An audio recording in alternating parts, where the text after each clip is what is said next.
Graça e paz. Muito bom a gente poder estar reunidos juntos, louvando e engrandecendo a Cristo Jesus. E também neste momento acalmarmos, o nosso coração e ouvirmos a sua palavra. Eu quero começar a meditação de hoje, e já foi projetado ali, nós iremos conversar sobre a reforma hoje. Eu quero começar essa reflexão trazendo algumas indagações. Por exemplo, imagine você que eu falasse: a partir de hoje, nenhum de vós poderá utilizar a Bíblia Sagrada. A partir de hoje, nenhum de vós poderá abrir, consultar aqui em loco, mas também ninguém poderá fazer essa consulta em casa. Ninguém poderá mais fazer a leitura da palavra de Deus. Imagine que falasse isso. Imagine se falasse o seguinte: olha, tudo que você tem, seus bens, suas posses, venda tudo, dê para a igreja, pois essa é uma forma de você garantir a sua salvação. Essa é uma forma de você realmente ter a convicção, por meio de uma indulgência, de uma compra, que você será salvo. E imagine que eu falasse o seguinte: como ministro do Evangelho, todos os meus caprichos, todas as minhas vontades, tudo aquilo que às vezes passa pela mentalidade do pastor, do padre, do bispo, do apóstolo, imagine que eu falasse: a partir de hoje você terá que levar a ferro e fogo, com pena de disciplina, com pena de exclusão, com pena de ser afastado da igreja local. Bem, indagações como essas foram algo real há 500 e poucos anos atrás. No dia 31 de outubro, ou seja, poucos dias atrás, nós celebramos aquilo que nós temos como reforma protestante, e aconteceu por meio de Martinho Lutero, dando ali o pontapé, o início, no ano de 1517, e ali praticamente ele deu um basta pregando na porta da igreja em Wittenberg as suas 95 teses, das quais ele discordava de indagações como essas que eu acabei de mencionar, compartilhar com os irmãos. Simplesmente ele, por meio do estudo da palavra de Deus, por meio do conhecimento que ele tinha do Senhor, em dado momento ele disse: cara, não está certo isso, e a forma como as coisas estão ocorrendo dentro da igreja não está glorificando ao Senhor, pelo contrário, está conduzindo as pessoas para um caminho diferente. Bem, a reforma, ela não foi uma inovação na igreja, mas ela foi uma volta à doutrina dos apóstolos. Ela não foi um desvio de rota, mas ela foi ao retorno às verdadeiras escrituras, aquilo que Cristo Jesus tinha por objetivo deixar revelado a nós. Bem, por isso que sempre nessas datas, ao entorno da reforma, há 5 anos pelo menos, eu venho sempre compartilhando, anunciando as 5 solas da salvação, as 5 solas da reforma, as 5 solas acerca do que os reformadores entenderam por princípios para uma igreja sadia local. E por que eu compartilho isso a cada período de tempo, a cada 1 ano nessas datas? Porque hoje, mais do que nunca, a gente precisa de uma nova reforma. Lá atrás, a reforma houve como uma ruptura com aquilo que a igreja católica estava praticando, e veio então os protestantes, por meio de Martinho Lutero e reformadores, dando início a um novo ciclo. Mas hoje, eu diria que a gente precisa de uma reforma dentro dos evangélicos, dentro dos protestantes, pois hoje tem muita igreja que não aponta para Cristo. Muita igreja que o pastor é um semideus, muita igreja que o pastor ele é o manda-chuva. Então hoje, mais do que nunca, a gente precisa repensar sobre as 5 solas, para que isso possa firmar a nossa fé em Cristo cada vez mais, mas também nos conduzir sempre a pensar: será que eu estou numa igreja local bíblica? Será que eu estou numa igreja que realmente ela tem desfrutado aquilo que o Senhor deixou a nós revelado? Ou é uma igreja que tem ido para outros caminhos? Por que eu falo isso? Ainda essa semana eu conversei com um amigo meu, e ele está numa cidade no Rio Grande do Sul, e ele falou: Vini, eu não consegui encontrar até o presente momento uma igreja bíblica. Eu já estou há 2 anos nessa cidade, já visitei inúmeras igrejas, mas não consigo encontrar uma igreja coerente com a palavra de Deus. Então, Eu sei que a vida é flutuante, ora você está aqui, amanhã você está em outro lugar, você casou, foi para um outro lugar, foi transferido a trabalho, foi estudar em outra cidade, e vai ter a necessidade de encontrar uma igreja local sadia. Então, de igual forma, é um balizador para você saber se nesse púlpito também estamos, vez aqui, vez ali, pregando de forma fidedigna as Sagradas Escrituras, ou se daqui a pouco estamos inventando moda, como muitos acabam criando por aí. Então hoje eu quero lhe convidar a refletir sobre as 5 solas da reforma e trazer aplicações para nós hoje, nos dias atuais. Quero lhe convidar a orar e pedir que o Santo Espírito de Deus tenha liberdade para falar, para ministrar aos nossos corações. Oremos. Senhor Jesus, nós estamos reunidos em Teu nome nesta casa de oração e temos por objetivo engrandecer o Seu nome, mas também neste momento ouvir a Sua palavra revelada. Ó Deus, que por meio das Sagradas Escrituras, por meio dos ensinos de homens fiéis do passado, nós possamos, ó Deus, estabelecer princípios basilares para que nós possamos ter uma fé firme e forte no Senhor. Que nenhum daqui, nem alguém que nos assista, possa ser, ó Deus, ludibriado, enganado por falsas doutrinas, por falsos pastores, mas que nós venhamos a ter valores, princípios firmados na palavra de Deus, para sabermos como nos comportar em todo o tempo, hoje, aqui em Naviraí, mas a partir daqui, quando a vida nos conduzir a outros lugares. Que a sua graça se manifeste nesse lugar e corações, ó Pai, possam ser impactados. É o que eu rogo e peço, orando e clamando em nome de Cristo Jesus. Amém e amém. Bem, como eu falei na introdução, são 5 solas, e eu vou começar pela primeira sola que os reformadores compartilharam e deixaram conosco, e a primeira delas é sola escritura, ou seja, a palavra de Deus como autoridade suprema. A palavra de Deus como autoridade, segundo Timóteo 3,16, se você abrir a sua palavra, a sua Bíblia, você vai ver ali o seguinte: toda a escritura é inspirada por Deus e útil para o ensino, para a repreensão, para a correção, para a educação na justiça. Um dos primeiros benefícios que os reformadores trouxeram para nós foi a singularidade das Escrituras. Ou seja, sola significa somente as Escrituras. Ela acentua que as Escrituras são a nossa única regra de fé e prática, e que, portanto, devemos rejeitar tudo aquilo que não vem da palavra de Deus. Qualquer doutrina que não procede da palavra de Deus deve ser rejeitada. E por que eu digo isto? Porque vez aqui, vez ali, a gente vê um pastor lançar um livro, e às vezes aquele livro tem até mais poder e autoridade na igreja local do que a palavra do Senhor. Nós temos igrejas que isso acontece, igrejas que alguns pastores fizeram alguma atualização da palavra do Senhor, e isso é heresia. Isto não procede de Deus. Então nós precisamos ter essa clareza. As Escrituras são a nossa única regra de fé e prática. Em um mundo cercado por diversas vozes, que vez aqui e vez ali tentam chamar nossa atenção, nós precisamos nos afastar de todas essas vozes que não procedem do alto e ficar unicamente com a palavra de Deus. Num mundo que a gente vê polarizado, com filosofias, com tradições, com um monte de coisa, nós precisamos às vezes refutar, e até mesmo tradições cristãs, religiosas, para ver o que Deus está falando, e às vezes não ficar preso a uma simples tradição no meio evangélico. Eu sei que o mundo mudou, eu sei que as coisas mudam, mas uma coisa ela permanece para todo sempre, e esta é a palavra de Deus. Então a verdade da sola Escritura nos lembra que a palavra de Deus ela deve ser um guia infalível para as nossas vidas.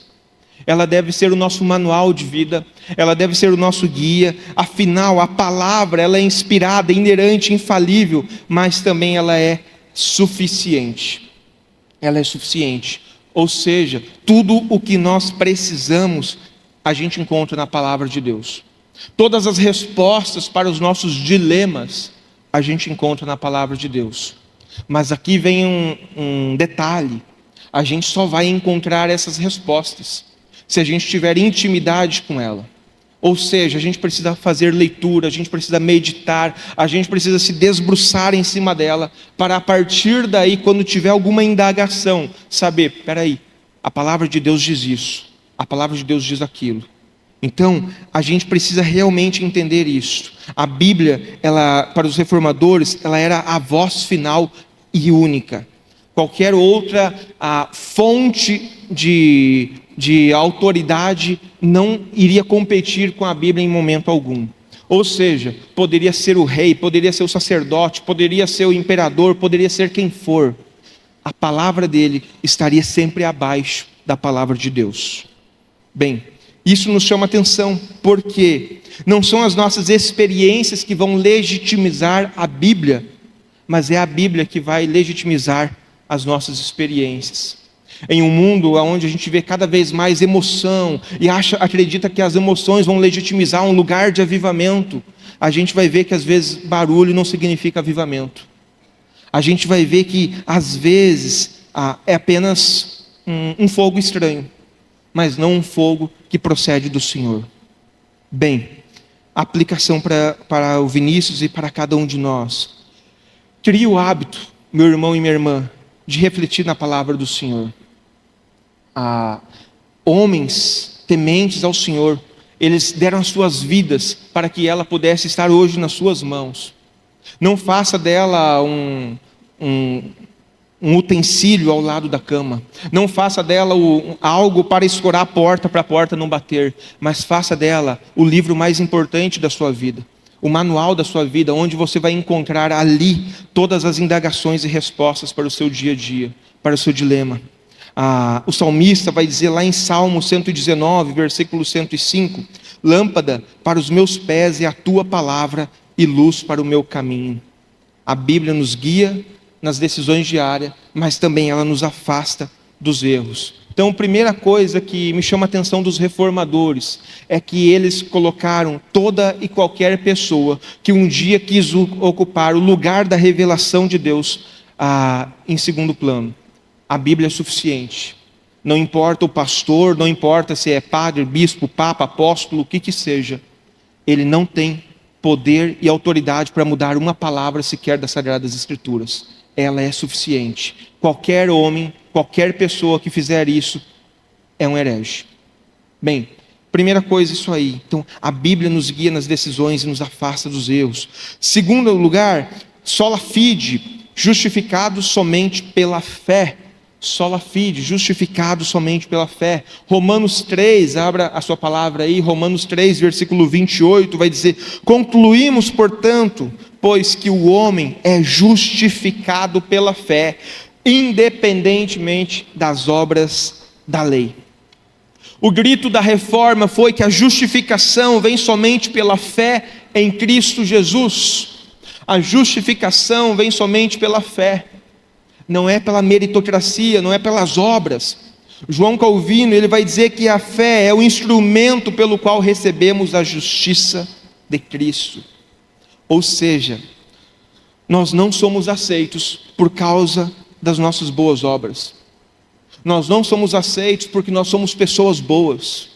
Nós somos aceitos em Cristo por causa de seus méritos. E recebemos essa salvação gratuita por meio da fé. Está entendendo? O apóstolo Paulo, ele é muito claro em Efésios 2, versículo 8 e 9, se você querer abrir. Pela graça sois salvos, mediante a fé, e isso não vem de vós, é dom de Deus, não de obras, para que ninguém se glorie. Em um mundo que ama performance, que valoriza as realizações pessoais, os reformadores estavam dizendo o seguinte: olha, não há nada que você possa fazer para merecer o amor de Deus. Esse amor, ele é imerecido, esse amor, ele é gratuito, esse amor é uma graça do Senhor para com você. Então, a fé, ela é o caminho para a paz com Deus, pois ela une a Cristo e imputa a sua justiça a nós. Dá para ficar claro isso? Isso sai um peso das costas, não é mesmo? O peso da perfeição, o peso do, meu Deus, se eu pisar na bola, Lógico, se eu pisar na bola, eu preciso confessar o meu pecado, eu preciso me arrepender, eu preciso realmente me reconciliar com o Senhor. Isso aqui não está dando brecha para a gente fazer o que a gente quer. Não é isso. Mas isso está dizendo assim, olha, independente do que você fez ou faz, você é salvo pela fé em Cristo Jesus. Não é pela sua meritocracia, não é pelas suas obras, não é porque você é nobre, não é por causa disso. Você é salvo pela fé em Cristo Jesus. Essa doutrina nos liberta da tentativa inútil de tentar alcançar a salvação. Wesley Musk, ele pode, com a conta bancária maior do mundo, pode querer comprar a salvação. Bill Gates pode querer comprar. Não interessa. Independente do tamanho da conta, independente do intelecto da pessoa, tudo isso é vão. Nada tem valia. Somente a fé em Cristo Jesus é suficiente para religar o homem a Deus. A salvação, portanto, ela é recebida pela confiança na obra redentora de Cristo Jesus. Sola Fide nos desafia a viver confiando em Deus em todas as situações, mesmo nos momentos de incerteza, mesmo nos momentos de desafios, a saber que não é por mim, mas é pelo que Ele fez.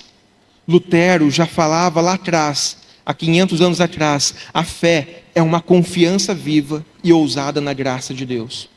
E isso precisa ficar claro para nós. Nós não somos salvos porque nós somos bons. Nós não somos salvos porque a gente alcançou um nível de santidade. Nós somos salvos pelo que Ele fez em nosso lugar. E por meio da fé em Cristo, nós podemos nos reconciliar com Deus.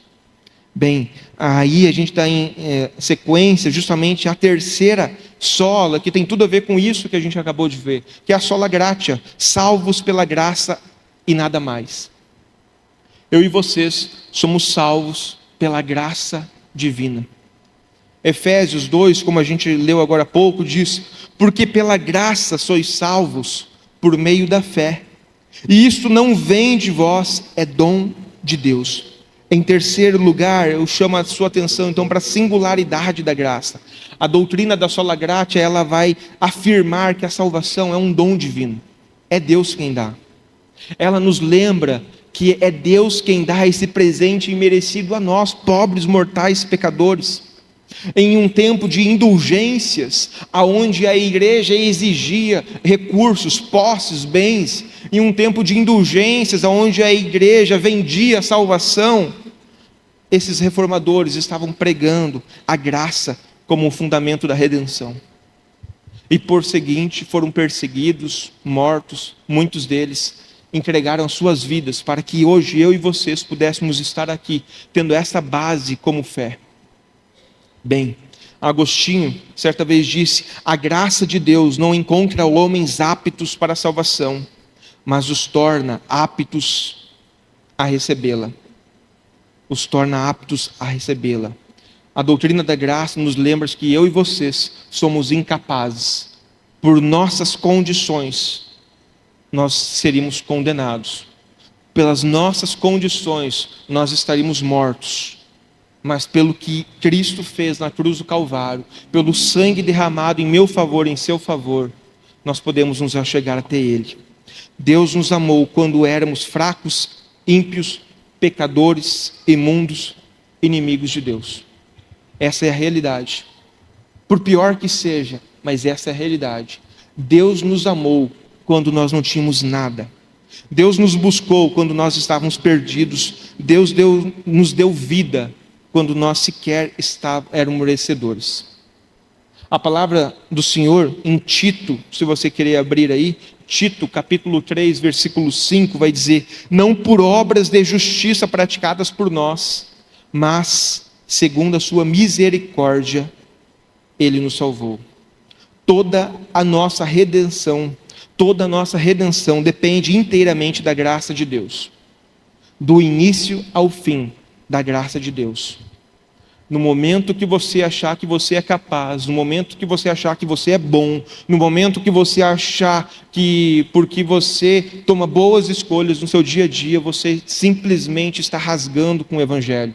Simplesmente você está dizendo para Jesus: olha, Jesus, até que você fez um bom trabalho, mas eu por mim só eu consigo me reconciliar com Deus. Está entendendo?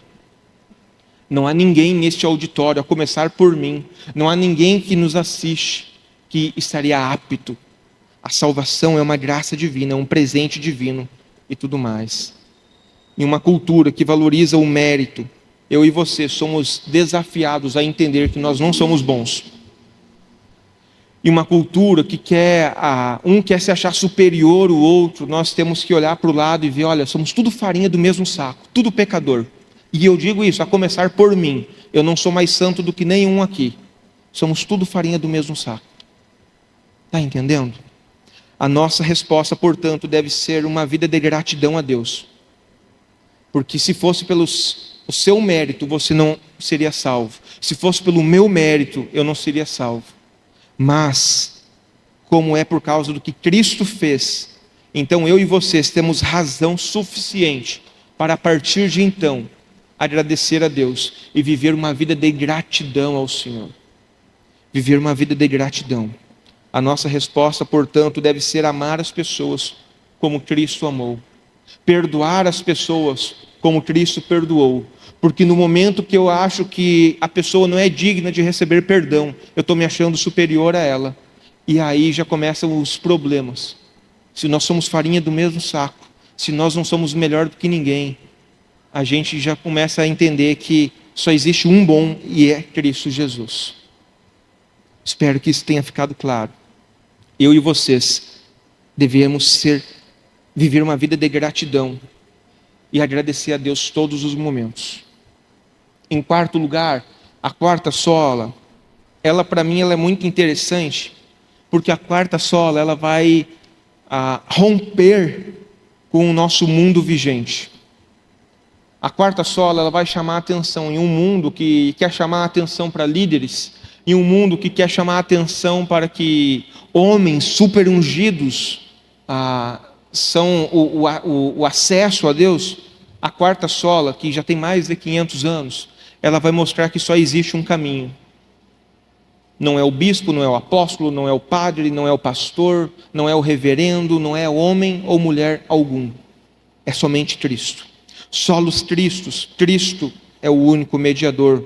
1 Timóteo capítulo 2, versículo 5 vai dizer: porque há um só Deus, e um só mediador entre Deus e os homens, Cristo Jesus, homem. Em quarto lugar, portanto, a gente vê a singularidade de Cristo. A Reforma proclamou a exclusividade de Cristo como o único mediador que reconcilia o homem perdido, o homem pecador, o homem merecedor do inferno, o homem merecedor da ira vindoura com Deus. É Cristo Jesus quem é a porta do céu, o caminho que nos leva para o Pai.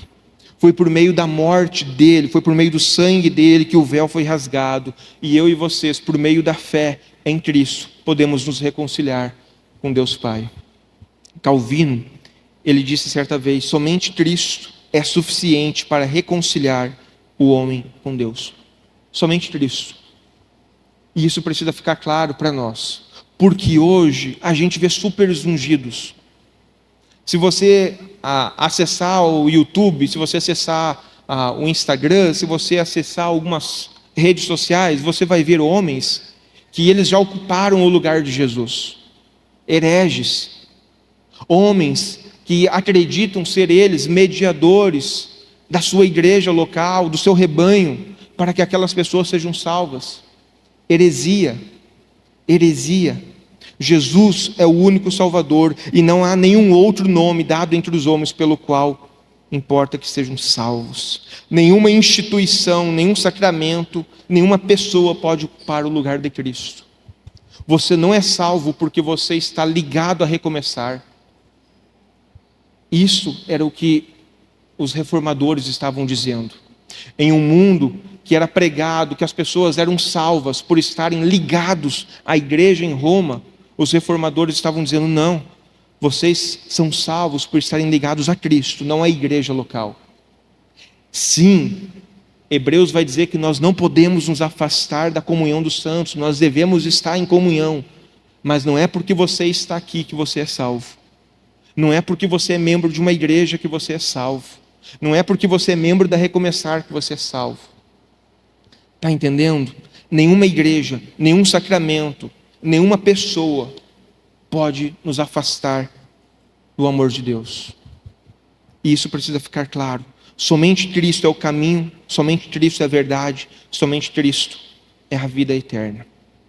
Hoje, 500 anos depois, infelizmente, tal qual Oséias um dia revelou, o meu povo foi destruído porque lhes falta conhecimento.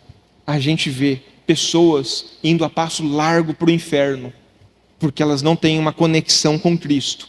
Elas têm conexão com pessoas super ungidas que se acham que são deuses, quando na realidade são hereges. Homens e mulheres que até podem ter títulos cristãos, mas que são usados por Satanás. Até pode haver uma placa igreja na frente, mas que são igrejas que não provêm do Senhor. Então isso precisa ficar claro para cada um de nós. 500 anos depois, e mais do que nunca, nós precisamos de solos Cristos, somente Cristo. Então, por mais que o Vini tenha ajudado alguém a se reconciliar com Deus, por mais que o Vini tenha ganhado alguém para Jesus, não é pelo Vini que você é salvo, mas é pelo que Cristo fez por você. Isso precisa ficar claro. Em um mundo de pluralismo religioso, em um mundo que há muitas verdades, em um mundo que há muitas religiões, nós precisamos lembrar sempre a palavra de Deus a nós revelada em Atos capítulo 4.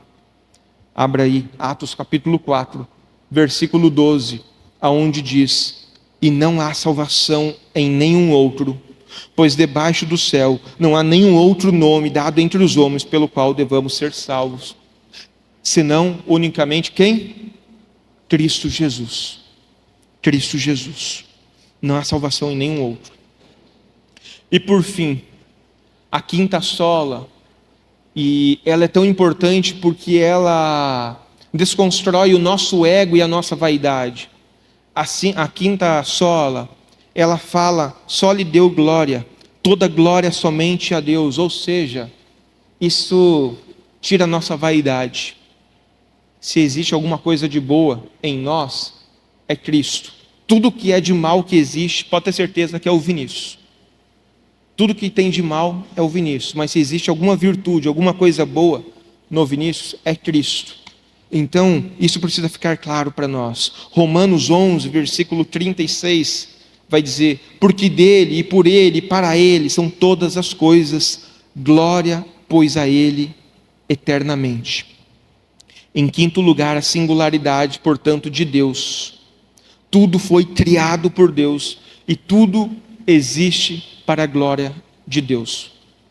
Ele é o fim último. Tudo deve glorificar o seu nome. Bem, ao contrário do que alguns pastores hereges, e não faltam, é só você acessar o YouTube que você vai ver uma infinitude de pastor herege da atualidade, ministrando que o homem é o centro de Jesus, que o homem é o centro do universo, que Deus veio para servir o homem. Nós precisamos lembrar sempre que é nós quem existimos para servir e adorar ao Senhor e Salvador. Os reformadores enfatizavam: toda a vida do cristão deve ser dedicada à glória de Deus. Essa doutrina, ela nos humilha, mas também ela nos engrandece. Ela nos humilha porque ela nos lembra que nós não temos valor algum. Como eu falei, se você vê algo de bom no Vinícius, não é o Vinícius, é Deus, porque o Vinícius é ruim. Mas também ela nos engrandece, porque eu e você somos feitos para participar dos feitos de Deus. Nós, enquanto aqui estivermos, tudo aquilo que a gente faz, a gente pode honrar e glorificar, a gente pode apontar para Deus. E a gente pode, numa pequena ação, engrandecer a Cristo Jesus. Engrandecer a Cristo Jesus. Esta semana, eu estive num lugar e estava ali comendo um sorvete e tudo mais. Na hora de fazer o pagamento, alguém me liga e fala: traz um sorvete para mim? Opa, pode deixar. Fui lá, passei o sorvete e tal. Na hora que o rapaz cobrou, o que aconteceu? Ele pegou e falou: deu R$48. Paguei os R$48. Mas eu fiquei matutando assim na minha cabeça, peraí, eu dei o tanto, a Josi deu tanto, o Benjamin deu tanto, e eu pego mais esse outro sorvete, não deu 48, deu muito mais. E eu chego para o cara e falo, olha, eu acho que tem um erro no seu cálculo, e soma novamente, por favor. E ele somou 48, o valor que ele havia cobrado. Eu falei, mas olha, detalhe, o senhor está esquecendo de cobrar o sorvete. E ele, verdade, é mais 29. Bem, aí aquele homem agradeceu pela integridade, agradeceu pelo caráter, e eu peguei, cara, é Jesus. É nesses detalhes que a gente glorifica a Cristo. São nos detalhes da vida, quando você faz uma coisa correta, são nos detalhes que as pessoas veem, e ali você pode engrandecer a Cristo. Que as nossas vidas, portanto, sejam um reflexo constante da glória de Deus. Que cada palavra, que cada pensamento, que tudo aquilo que a gente faz, pensa ou faz, possa dar honra, louvor e glórias a Cristo Jesus. Honra, louvor, glória a Cristo Jesus. Eu e vocês vivemos uma cultura de constante exaltação, porque eu sou bom, porque eu posso, porque eu consigo. Mas a fé reformada, ela nos chama a viver para a glória de Deus. Porque Deus é bom, eu tomo boas atitudes. Porque Deus me amou, eu consigo fazer o bem. Porque Deus um dia me alcançou quando eu não era merecedor. Hoje eu compartilho graça àquele que aos olhos humanos não merece amor. Mas hoje eu compartilho porque um dia eu recebi quando eu também não era merecedor. Isso tira, lembra ali dos justificados pela fé? Isso tira toda a nossa justificação, porque eu fui salvo, porque eu sou bom, porque eu faço tudo que é coisa correta. Não. Você com certeza teria uma infinitude de pecados para ser condenado, julgado, para passar a eternidade no inferno. Mas você foi salvo porque um dia depositou fé em Cristo. Então, a fé em Cristo Jesus, ela precisa ser suficiente. Nenhum outro homem no meio, nenhuma igreja intermediando, mas somente por Cristo, somente pela fé, somente pela graça, para todo o sempre a glória do Senhor. As 5 solas, portanto, concluindo, são verdades eternas que desafiam a igreja local ainda hoje a viver uma fé autêntica e centrada em Cristo Jesus. Porque eu não me canso de falar isso? Porque a gente vê muita coisa sendo pregada por aí. A gente vê muita coisa sendo pregada que não é Cristo. A gente vê muita coisa sendo ministrada por aí, colocando um peso nas costas das pessoas, como se elas precisassem ser perfeitas para se reconciliarem com Deus. E não é assim. Não quer dizer que também é o oposto, então eu vivo do jeito que eu quero. Não. Quem tem esse pensamento pode ter certeza que também não teve um conhecimento da palavra de Deus. É mais ou menos como o filho que peca, e tão logo peca, ele pensa, poxa, eu pequei contra o meu pai e a minha mãe, sobre os valores, os princípios que eu recebi por herança. Eu preciso repensar, isso aqui não está correto. A mesma coisa é nós com Cristo. A gente não é salvo por viver boas obras. E mesmo quando a gente cai, a gente não perde a salvação porque pecou. Mas quando a gente peca, a gente precisa chegar para Deus e dizer, olha, eu sei que eu pisei na bola, eu sei que eu errei, eu sei que eu fiz algo detestável aos teus olhos. Salmo 51 de Davi. Cria em mim um coração reto, puro, inabalável. Apaga de mim as minhas transgressões. Renova o meu espírito. Devolve-me a alegria da salvação. Está entendendo? Não é pelo nosso mérito, não é pelo que você faz, não é pelo que eu faço, mas é pelo que Cristo Jesus já fez. Que possamos viver fundamentados na palavra, pela fé, sustentados pela graça, focados em Cristo, para a glória do Senhor. Assim como os reformadores, sejamos luz em nosso tempo, proclamando o verdadeiro evangelho. Sejamos luz em nosso tempo, proclamando o verdadeiro evangelho. Nós não somos melhores do que ninguém. Tipo, a Batista não é melhor do que ninguém. A Assembleia de Deus, Quadrangular, Brasil para Cristo, a Presbiteriana, todos nós temos um único propósito, engrandecer Cristo Jesus. Batista não é melhor do que ninguém. Agora, Independente da bandeira, independente da doutrina, independente do que a igreja local segue, todos nós devemos seguir essas 5 solas. É na Assembleia? Está seguindo as 5 solas? Bênção, é uma igreja bíblica. É na Quadrangular? Está seguindo as 5 solas? Bênção, é uma igreja bíblica. É na Presbiteriana? É na Batista? É onde for? Bênção. Agora, se uma Batista não estiver seguindo essas 5 solas, pode ser uma Batista da nossa convenção, que o pastor é um super pastor, pode ter certeza, ali você não encontra uma igreja bíblica, porque homem algum pode ocupar o lugar do Senhor. Está entendendo? Independente da denominação, se elas seguem essas 5 solas, bênção de Deus, uma igreja bíblica. Independente da liturgia local, independente do que ali, como eles cultuam ao Senhor, mais enérgico, menos enérgico, isso é secundário.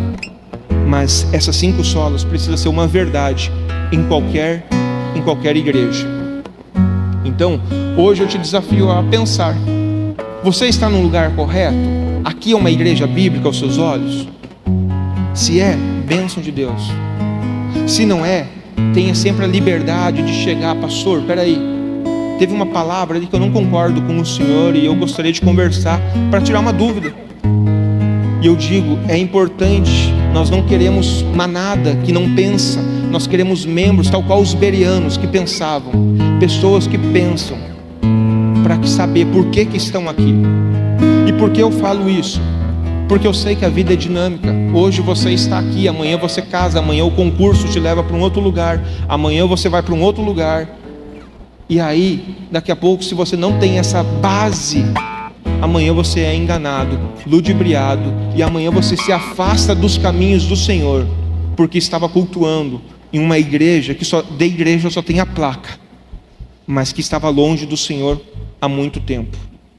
Então, tudo isso é base para você sempre saber se esse púlpito é um púlpito sério, mas também, se um dia você for adiante, ter subsídios o suficiente para tomar decisões de onde congregar e se ali é um lugar realmente do Senhor.